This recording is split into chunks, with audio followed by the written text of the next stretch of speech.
Yoni Dawson refuses to be categorized. The podcast. I am entrepreneur in car doing school run via the dentist today. Oh, don't be jealous. I get to go to the dentist today and get another filling and hope it's not another root canal. One can only live and dream, guys. One can only live and dream. I am feeling so fucking creatively inspired since I've gone social media sober. Oh my God, it's like rediscovering the world again, and it is a beautiful world. It is so creative and inspiring, and there's so many amazing people doing amazing things outside of social media space, and I just feel so inspired and itching to create. And I think that's a sign that I'm eating the right things, like eating with my brain the right things when I read or look at something and I just want to create, and I just think, wow, this world's incredible, and there's people in it who are incredible, and it makes me want to create more. And I didn't have that same feeling when I look at social media content. It just didn't feel as luscious and inspiring and exciting and deeply nourishing for my mind. I feel like I'm getting smarter. I definitely am getting smarter because I'm reading such better quality content via blogs and newspapers and magazines, and really just being conscious of what I'm eating with my brain. Whoa, who would have thought? Who would have fucking thought it? What else? Oh, I was on an Ask Me Anything call this morning. I've got another one coming up on Friday if you want to jump on that and ask me any questions about life, business, marketing, any of the things. Just email support@leoniedawson.com, and yes, we'll be sure to let you know when the call is on. It's at 1 p.m. on Friday, Brisbane, Australia time. And we had one this morning as well, and we can send out the recording from that. But some of the gorgeous humans who are hammering me with questions this morning were mentioning how glowy I was, and I was like, it's the skincare routine of somebody who's not on social media and just feels so glowy and lit up and inspired. Makes me very happy. Another thing I've just discovered as well, woo-wee, I can't wait to tell you about it, is there's a website and an app called Tapas, like, you know, Spanish for fuck all food, like snacks, like I want bigger servings, please. But it's this idea of snack-sized stories, and it's for mostly comic artists, and they can create their comics page by page, and you can subscribe and watch it unfold, and it is so beautiful and so inspiring, and there's so many amazing stories being made on there. And oh my God, I stayed up way too late last night on Tapas, just getting my holy fill of gorgeous comics and graphic novels, and it was just brilliant, fucking brilliant. And the thing I discovered as well is that Heartstopper, which was a comic book series that I became very into last year and was hands down one of my favorite reads of last year, it actually started on Tapas, and you can read it page by page as she creates it on Tapas, and there's millions of subscribers of Alice Osman on Tapas. So if you're somebody like me who's very visually inspired, that's a very cool place to go. I just started reading a comic this morning which made me laugh. It's one of their most popular free comics on there, and it was called something boyfriends, not awkward boyfriends, but just, you know, that kind of droll personality, but it starts with A and I can't remember what it is. Anyway, it's like number 3 of their top free comics on there anyway. Something boyfriends. And it was fucking adorable, about 2 best friends who are falling in love with each other, but in a very droll and awkward kind of way. And it was amazing.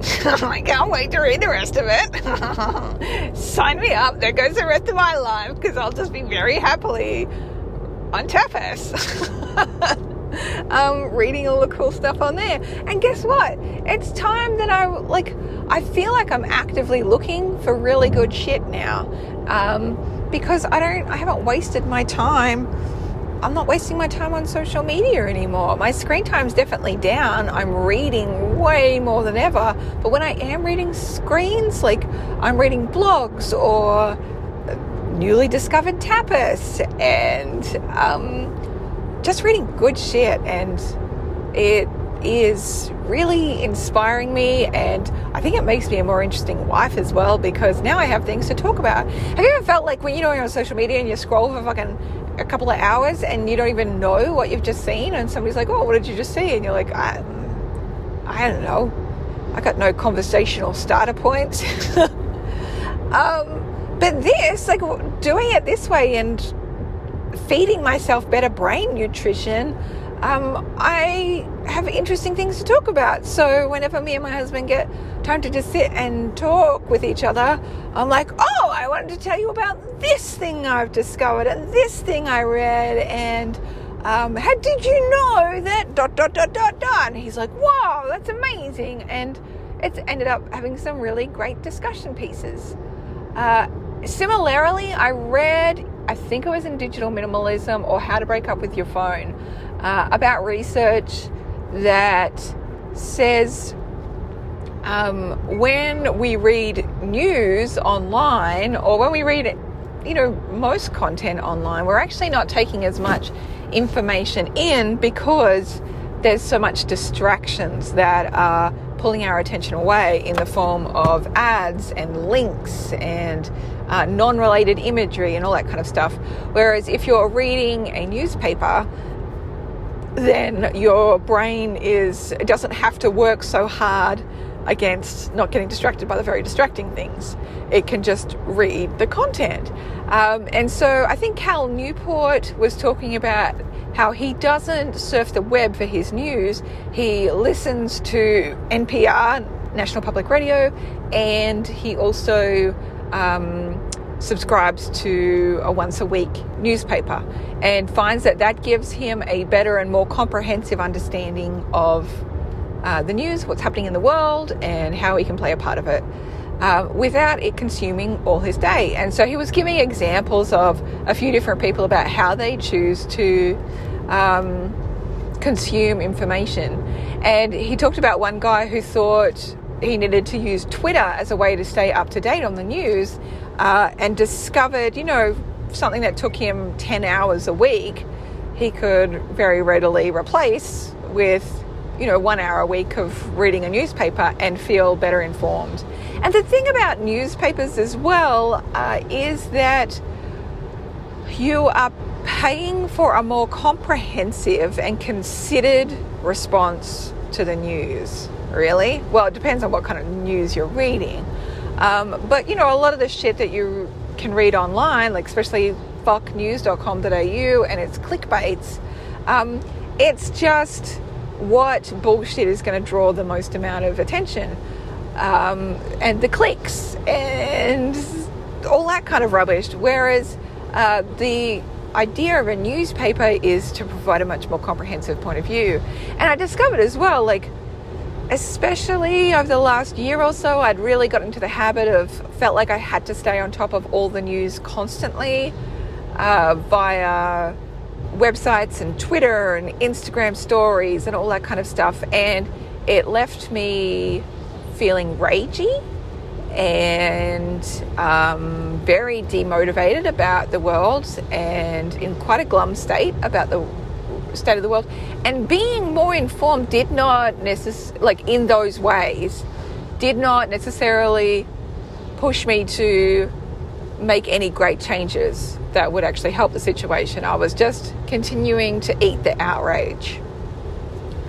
Whereas I find now that I'm consciously swapping back to newspapers and to more considered and thoughtful responses to what's happening, and more comprehensive, where it encapsulates history and, have we also thought about this and blah, blah, blah, the intersections of where things meet up. I feel like I'm less just fucking pissed off and more like, right, okay, so this is the way it is. And my brain starts thinking about ways that I can be of greater support in the world instead of just living in this space of just constant fucking pissed offness, if that makes sense.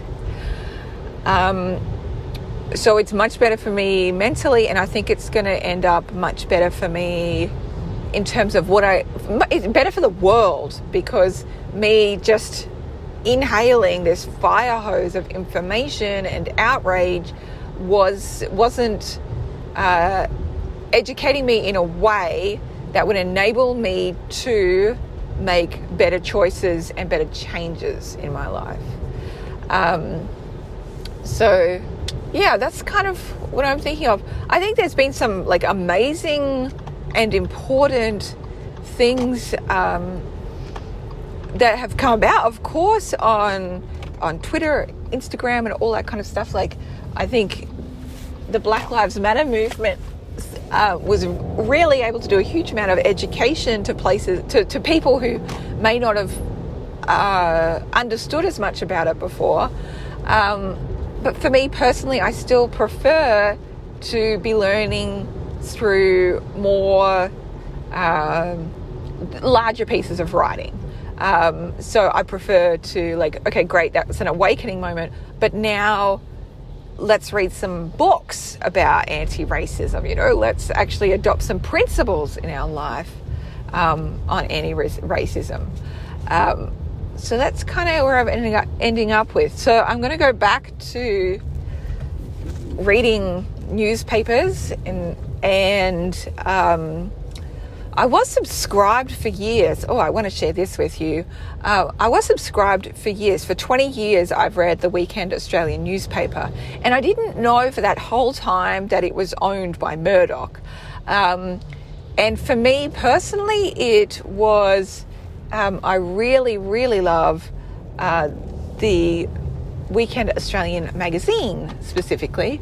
And some of my favourite my favourite journalists are in there. So Phillip Adams, Trent Dalton, Ruth Ostro, and Nikki Jamel, they have all written for the Weekend Australian for years, and they're all what I would consider quite left-leaning. And so when I realised that it was a right-wing,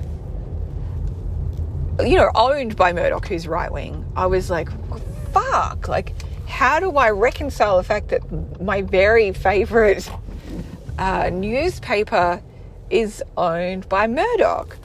And so I've really been trying to moodle that through and wonder what it is I should be doing, because here in Australia, at least, the Weekend Australian is the only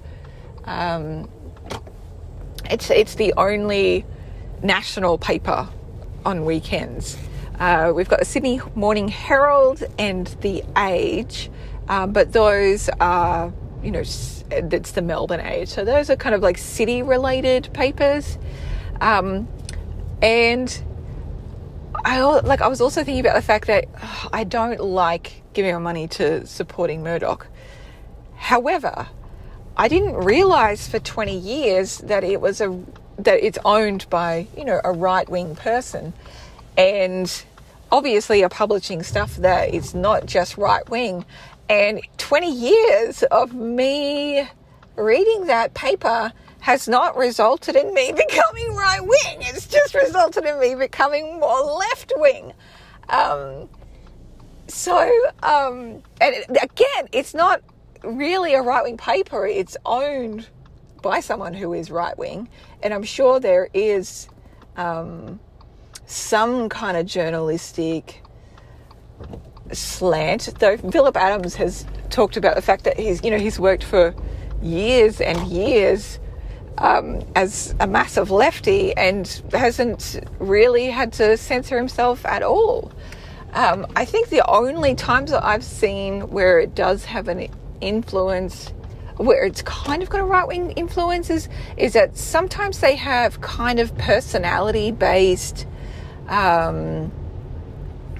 fluff pieces about politicians, and I can think about maybe 2 pieces in the last 20 years just about somebody in the Liberal Party who is, what a family man he is or some shit like that. And I usually just kind of read it out of interest because I like to hear people's stories. Doesn't mean I'm ever going to fucking vote for them. Yeah, it's... I don't even know what I'm trying to say, except that it's really made me wonder, like, should I be reading this or not? And I think where I've gotten to the fact is yeah, I'm going to read this because I personally find it very, very useful to have a weekly newspaper that I can read on weekends. And it's something that definitely helps me learn a lot more about the world and gives me access to journalists that I think are top-notch and phenomenal. And also make sure I'm extending, supporting other more left-wing papers where there are. So there's something called the Saturday paper, but it's only about 30 pages long. It's quite a small unit, and it is Melbourne focused. Sydney Morning Herald is still a bit more independent. I mean, at least it's not owned by Murdoch. But yeah, I'm just, whatever it is, wherever I end up, I'm just going to consume more information via newspaper than not, and make sure that I'm consuming good information and good content. Yeah, that's where I'm at with that, really. Please don't yell at me for reading a Murdoch paper. It's fucking The Weekend Australian. It's been something I've been reading since I was 16, and clearly I'm a massive fucking lefty. Fucking clearly. So I'm just moodling through, and I totally support Kevin Rudd's efforts to to try and stop Murdoch from having such a stronghold over the Australian media market, because he owns, more than 70% of media in Australia. And then I thought as well, if I am going to be reading that paper, then I need to be writing in and asking for more articles on climate change, because that's what we need to see. That's what we need to see, bitches! Righto. I am going to the dentist now. I hope you've enjoyed this cup of tea with Leonie as she talks shit or pours out everything in her head. I've got so many things to write to you. Make sure go to leoniedawson.com/daily so you can get my daily shit. I'm creating so much cool stuff, guys. So much cool shit. I want you there. I want to be able to send you love letters. I want to deepen this. I want to make this even groovier and bigger and deeper than before. All right, let's do this. Okay, bye.